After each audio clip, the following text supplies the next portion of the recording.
Chelsea fans, let's keep it a bean. Andrey Santos just gave us exactly what we needed this weekend. Not only did he give us that huge performance, he allowed us to rest the big dog, Moisés Caicedo. And that's probably the biggest dub of the week. What's good, everybody? I'm Cam, and today we're going to be discussing Chelsea's 2-0 win over Burnley.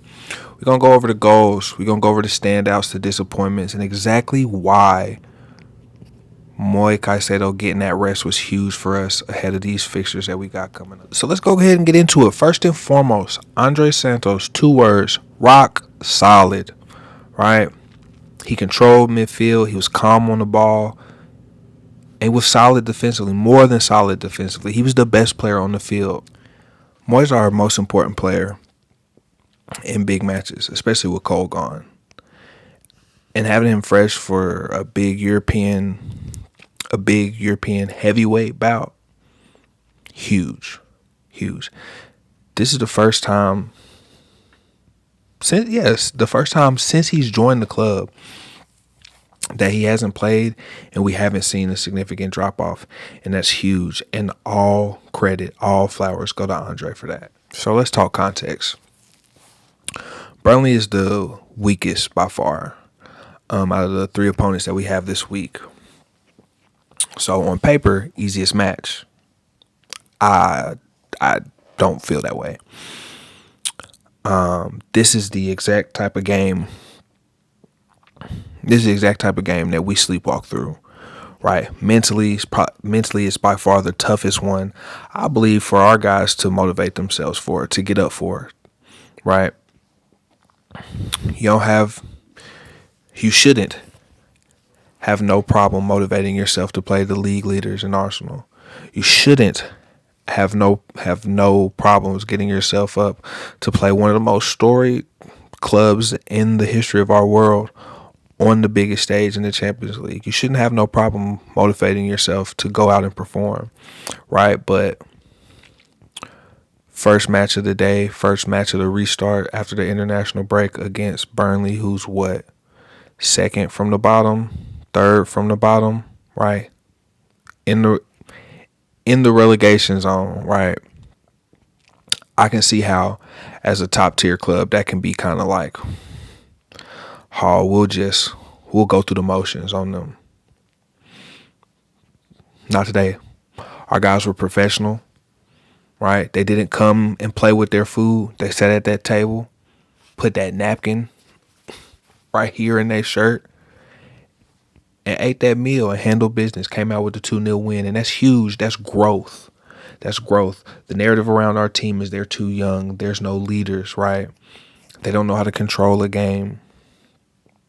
This is evidence to the contrary. These type of wins, right? We start stacking those up, and that's the difference between barely scraping in to the top 4 or coming in the Conference League places, right? It's the difference between that and comfortably making top 4, and it's the difference between comfortably making top 4 and challenging for the top. All right, we're gonna do a quick recap of the goals.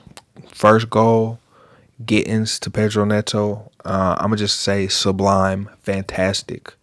Our counterparts, or I guess I'll say not our counterparts, our English fans would say quality, right? Me down here home in Texas, I'll say finesse, because he put that soft little touch on that. Pause. But that's exactly what he did, right? He lifted that right over the top to the back post. Too high for Enzo, just right for Pedro Neto to come guide that in with his head. It was, as far as headers go, right, it seems pretty easy. Obviously, he had to do some work to get his body in the position. Very athletic move by Neto. But when it comes to putting it in the net, all he had to do was let the ball do the work and guide it in. Excellent. Second goal, Maresca ball. That's what I'm going to say. That's how I would describe it, right? Went from back to front. Took 5 passes to get that ball in the net. And it came from all the way from Gusto to the keeper, back to Gusto, and then we on. And that's exactly what this team can do, right? Our team, Maresca really loves to control the game, but I think we've shown, right, that we most dangerous on transition. Whether that's our style of play or not, we deadly in transition, especially when Cole's here. But even without him, we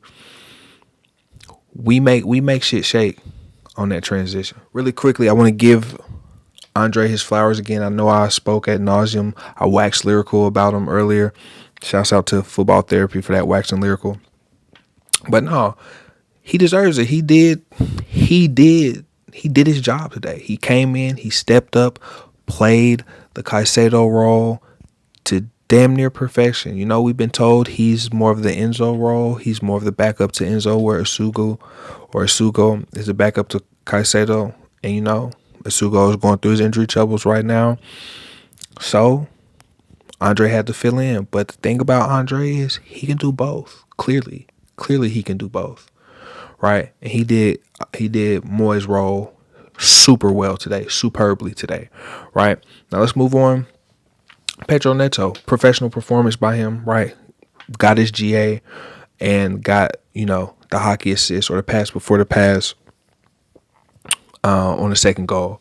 You know, I think I said earlier, I'm not the biggest fan of Pedro's game aesthetically, but there's no denying he works hard, right? That's the biggest thing about him. I'm not going to call him a defensive winger. That's disrespectful, right? But he's got work rate, right? And today he produced output. We all know he's capable of that. I just think he needs to put out those performances consistently, right? His floor is consistently high, but I think his ceiling, right? He needs to string some of those near ceiling games. He needs to string some of those together a little bit more often than I think, you know, he'll be all right. Enzo Fernández, man, we know what he does, right? Enzo, Frank Lampard, Fernández, right? A lot of our fan base want him to be Enzo Jorginho Fernández, but that's not what that man is, right? He got the passing range, he got the ability to do that, but that's not what he does for us, right? That man's up and down the field. That man's back and forth. That man's spraying passes. That man's controlling the tempo just in a different way than you would like, or what maybe you were told when he first came that he should or could or would be doing. A couple of my disappointments, man. I'm gonna be 100% honest with you. Liam and João Pedro, I was disappointed in, more so disappointed in João because I think João is better. I believe in João more. But in terms of Liam, I'm just chalk it up to rust, man. You know, he was out for a while with an injury, and then on his cardio game, the game that's supposed to get him back in the swing of things, he gets a red card, he gets sent off, so he's been out for even longer. That's not by any means an excuse, but I understand, and it's a, you know, you gonna get a little time to knock the rust off. But I will say that Marc Guiu is on your ass. I'm sorry, Marc Guiu is on your heels. And if you're not careful, he gonna replace you. But there were some good things from Liam today. I thought his touch and a couple of his moments of link up were a little bit better than what I thought he was capable of. But again, like that, he's young. It's that consistency thing. So that like that touch and stuff like that surprised me in flashes. But João, like I said, I'm more disappointed in him because I know he's a dog, and today he wasn't the same type of dog. If João is usually a pit, today he was a Pomeranian. You know, I think maybe his chemistry with Liam, you know, they need some work. Obviously, Liam's been out, so they haven't played together.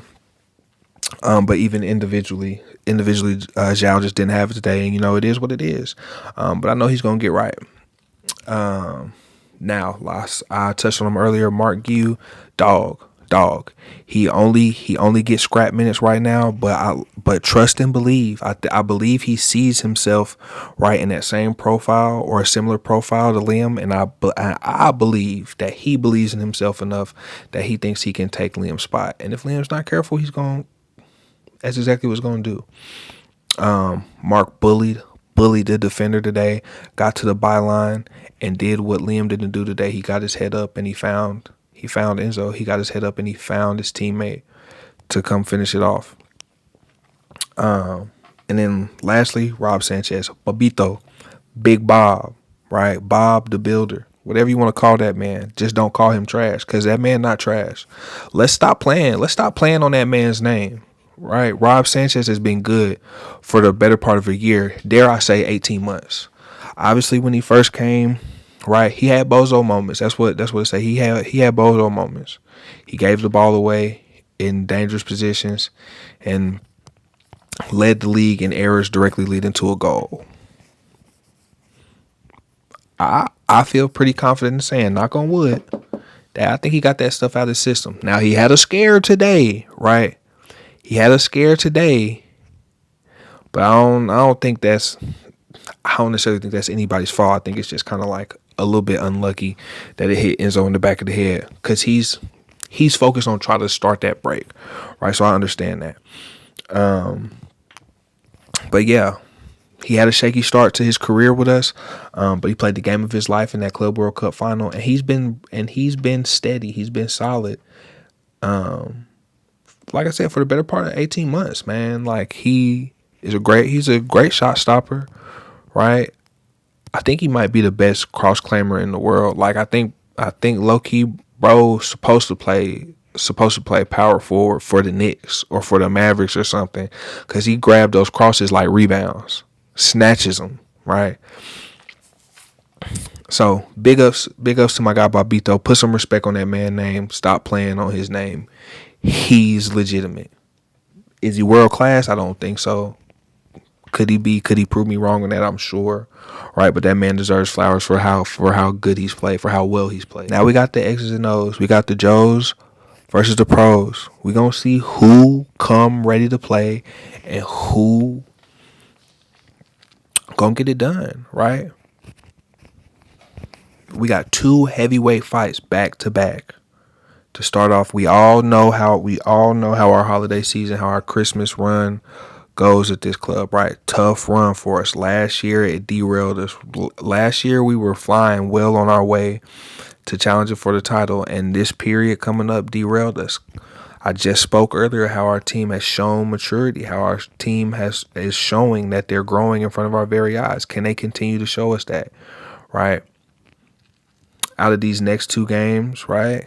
3 points up for grab. 6 points.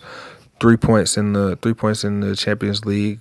3 points in the Premier League.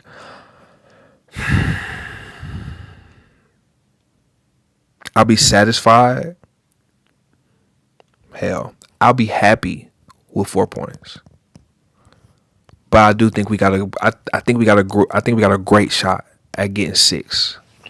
All right, and with that, we're gonna bring it into the video, man. Let me know your thoughts. Did Andrey earn more minutes for you guys? Right? Do you think his performance showed he deserved more minutes? Whether that be with or without Caicedo on the field. And how confident are you guys going into, these next two games? As a matter of fact, if you rocking with the video, comment so I know you stayed this long, right? Which would be so much love, right? Comment how many points you think we're gonna get for these next two games. But like I said, if you rocking with the video, if you rocking with, me, please like, subscribe, comment. All of that goes a long way. If you want more of me, you want more of my analysis, my opinions, that's what I'm here to give you. Go ahead, subscribe, turn on that noti bell. Deuces.